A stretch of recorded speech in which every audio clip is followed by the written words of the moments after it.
Hello, sweet people, and welcome back to Adventures in Milk Bread.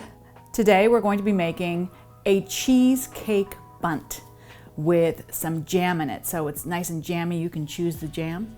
I used raspberry today. And all of these recipes use the same base recipe of milk bread, and you just have to click the link.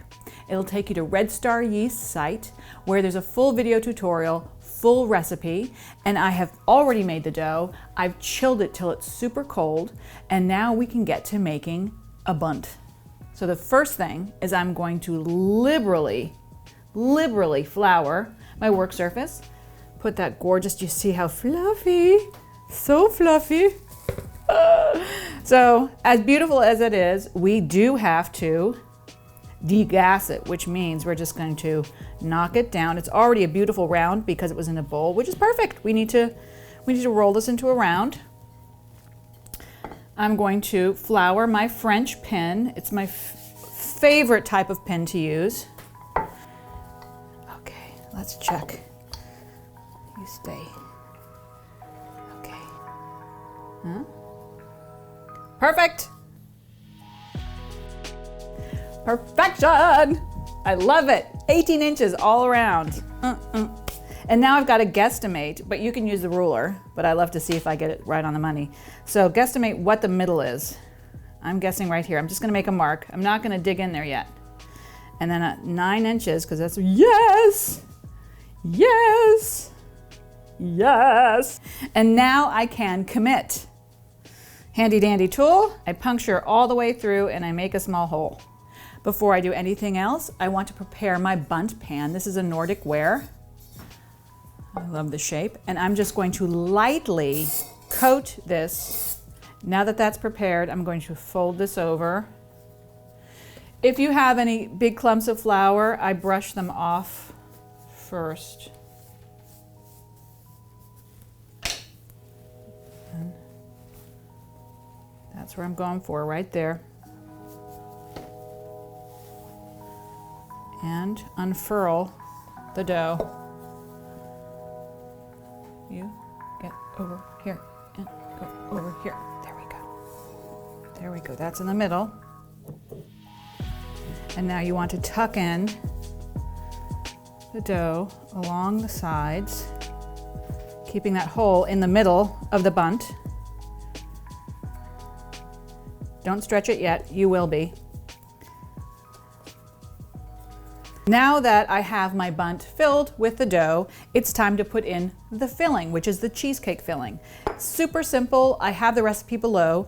It is 1 8-ounce package of cream cheese, a 1/2 cup of confectioner sugar, 1 egg, a little bit of salt, a 1/4 cup of flour, and then a 1/4 cup of jam of your choice. I prefer seedless. And then you just mix it up until it's smooth. I like to use a piping bag so that it gets evenly distributed on the bottom. You can also spoon this in. You don't need to use the piping bag, but I make a little sleeve first, like that. And then I use my thumb to scrape off the filling into the bag so that I get everything in there. The bag, pull it down, get out any air pockets, and then cut the tip. Always be aware where that tip goes, because inevitably, if you don't know, it's usually in your baked good. So now it's time to fill. And you just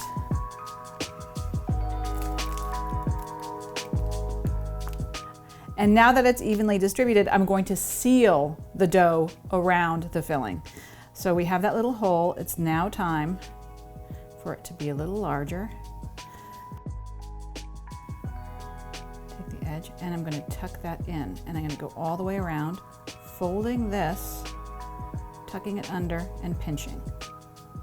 Folding, tucking it under and pinching.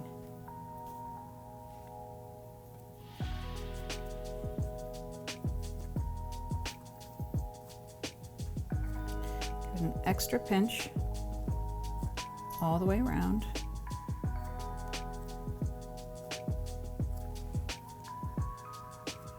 And then just gently fold that over. Cover it with plastic wrap. And then leave at room temperature or in a warm room for about an hour until it doubles in size and it gets just nice and puffy. Now it's nice and poofy. Now you can bake it just like this, take off the plastic wrap at 350 degrees for 45 minutes. But I like to do something extra, of course. I like to wrap my bundt in a little protective gear. And the reason is that oftentimes bundt timing is so long in the oven that it often gets too brown and then the outside gets really thick and hard. So I like to make it super tender because this is a super tender dough. So I put the bundt itself onto a large piece of aluminum foil, and then I have a moist towelette. These are just paper towels that I have gotten wet and then I wrung them out so that they're not sopping wet. And then you wrap this around just the side, and then you cover up all of the paper towel to protect it with the foil.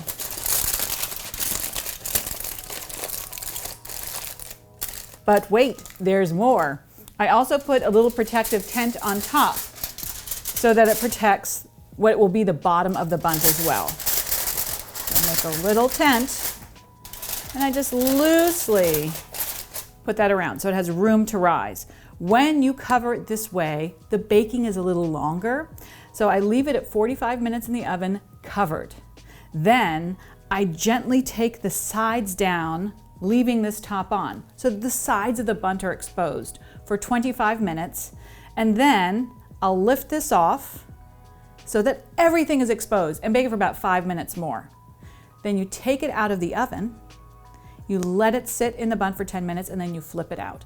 And it'll be a very light golden brown and super tender. If you are not sure that your bundt is baked through, whether you do it this way or completely naked, then you can take a probe thermometer and then you insert it inside the bread, and if it reads 190 degrees, it is perfect. It's done. It's that easy. Time for baking.